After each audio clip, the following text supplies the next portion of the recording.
നിങ്ങൾ MLA ആയി തെരഞ്ഞെടുക്കപ്പെട്ടപ്പോൾ നിങ്ങളുടെ വിജയത്തിൽ ആഹ്ലാദം പ്രകടിപ്പിച്ചുകൊണ്ട് ആദ്യം പ്രകടനം നടത്തിയത് SDPIക്കാരാണല്ലോ എന്ന് പറഞ്ഞപ്പോൾ യൂത്ത് കോൺഗ്രസിന്റെ സംസ്ഥാന പ്രസിഡന്റ് രാഹുൽ മാങ്കൂട്ടത്തിൽ നിയുക്ത MLA പറഞ്ഞ മറുപടി എന്താണ് SDPIയുടെ കുഴപ്പമെന്നാണ്. നിങ്ങൾ നോക്ക, എന്താണ് SDPIയുടെ കുഴപ്പമെന്ന ചോദ്യം രാഹുൽ മാങ്കൂട്ടത്തിൽ ചോദിക്കുമ്പോൾ ഒറ്റ കാര്യം ഞങ്ങൾ പറയാ, രാഹുൽ മാങ്കൂട്ടത്തിൽ എന്ന് പറയുന്ന അഭിനവ യൂത്ത് കോൺഗ്രസിന്റെ നേതാവിന് ഒരാളുടെ പേര് ഓർമ്മ വേണം. അയാളുടെ പേര് കാസർഗോഡ് യൂത്ത് കോൺഗ്രസിന്റെ മണ്ഡലം പ്രസിഡന്റ് ആയിരുന്ന ബാലകൃഷ്ണൻ എന്ന പേരാണ്. രാഹുൽ മാങ്കൂട്ടത്തിലും യൂത്ത് കോൺഗ്രസ്സുകാരും മറന്നുപോയൊരു പേരാണ് കാസർഗോഡ് യൂത്ത് കോൺഗ്രസിന്റെ മണ്ഡലം പ്രസിഡന്റ് ആയിരുന്ന ബാലകൃഷ്ണൻ. എന്താ ബാലകൃഷ്ണന്റെ പ്രത്യേകത? യൂത്ത് കോൺഗ്രസിനുണ്ടായ അപൂർവം ചില രക്തസാക്ഷികളിൽ ഒരാളുടെ പേരാണ് പ്രിയപ്പെട്ടവരെ ബാലകൃഷ്ണൻ. യൂത്ത് കോൺഗ്രസിന് നിഖിൽ പൈലിയെ പോലുള്ള കൊലയാളിക്കൂട്ടങ്ങളാണ് യൂത്ത് കോൺഗ്രസിന്റെ കൂടെയുള്ളത്. ധീരജ് എന്ന് പറയുന്ന ഞങ്ങളുടെ പ്രിയപ്പെട്ട ഓമന സഖാവിന്റെ നെഞ്ചിലേക്ക് കടാര കുത്തിയിറക്കിയ നിഖിൽ പൈലി ഉൾപ്പെടെയുള്ള യൂത്ത് കോൺഗ്രസിന്റെ കൊലയാളിക്കൂട്ടങ്ങൾക്കിടയിൽ അപവാദമായി ചില രക്തസാക്ഷികൾ യൂത്ത് കോൺഗ്രസിനുണ്ട്.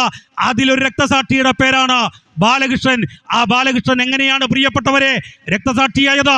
ബാലകൃഷ്ണനെ കൊലപ്പെടുത്തിയതാണ്. ആരാ ബാലകൃഷ്ണനെ കൊലപ്പെടുത്തിയത്? ബാലകൃഷ്ണനെ കൊലപ്പെടുത്തിയത് NDF-കാരാണ്. ആ NDF-കാരുടെ മറ്റൊരു രൂപമായിരുന്നു ഇപ്പൊ നിരോധിക്കപ്പെട്ട പോപ്പുലർ ഫ്രണ്ട്. ഇപ്പോ അതിന്റെ മറ്റൊരു രൂപമാണ് പ്രിയപ്പെട്ടവരെ SDPI. എന്തിനാണ് ബാലകൃഷ്ണനെ NDF-കാർ കൊലപ്പെടുത്തിയത്? ബാലകൃഷ്ണനെ NDF-കാർ കൊലപ്പെടുത്താൻ കാരണം ബാലകൃഷ്ണൻ ഒരു മുസ്ലിം പെൺകുട്ടിയെ പ്രണയിച്ചു, കല്യാണം കഴിക്കാൻ വേണ്ടി തീരുമാനിച്ചു. അപ്പോ NDF-ന്റെ കുറച്ച് പ്രവർത്തകർ ബാലകൃഷ്ണന്റെ വീട്ടിലേക്ക് കയറി വന്നിട്ട് പറഞ്ഞു, നിങ്ങൾ ഈ വിവാഹത്തിൽ നിന്ന് പിന്മാറണം, നിങ്ങൾ ഈ വിവാഹത്തിൽ നിന്ന് പിന്മാറണം. അതൊരു മുസ്ലിം പെൺകുട്ടിയാണ്, അവരെ കല്യാണം കഴിക്കാൻ ഞങ്ങൾ അനുവദിക്കുകയില്ല. അതിന് ബാലകൃഷ്ണൻ എന്ന യൂത്ത് കോൺഗ്രസ്സുകാരൻ പറഞ്ഞ മറുപടി, അതിന് നിങ്ങളുടെ സമ്മതം എനിക്ക് ആവശ്യമില്ല. ഞാൻ ആ പെൺകുട്ടിയെ പ്രണയിക്കുന്നു, അവളെ വിവാഹം കഴിക്കാൻ തീരുമാനിച്ചിട്ടുണ്ട്, ഞാൻ അവൾക്ക് കൊടുത്ത വാക്കാണ്, അതിൽ നിന്ന് പിന്മാറുന്ന പ്രശ്നമില്ല. ഇതാണ് ബാലകൃഷ്ണൻ പറഞ്ഞത്. ബാലകൃഷ്ണൻ ആ പെൺകുട്ടിയെ പ്രണയിച്ചു, വിവാഹം കഴിച്ചു.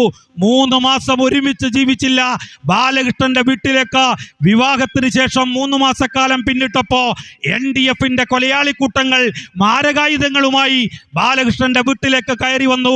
എന്നിട്ട് ബാലകൃഷ്ണനെ ആ പെൺകുട്ടിയുടെ മുന്നിലിട്ട്, ബാലകൃഷ്ണന്റെ അച്ഛന്റെയും അമ്മയുടെയും മുന്നിലിട്ട് വെട്ടിക്കൊലപ്പെടുത്തിയത് പ്രിയപ്പെട്ടവരെ കേരളത്തിലെ NDF എന്ന് പറയുന്ന കാബാലിക്കൂട്ടമാണ് എന്ന് തിരിച്ചറിയാൻ രാഹുൽ മാങ്കൂട്ടത്തിൽ കഴിയണം.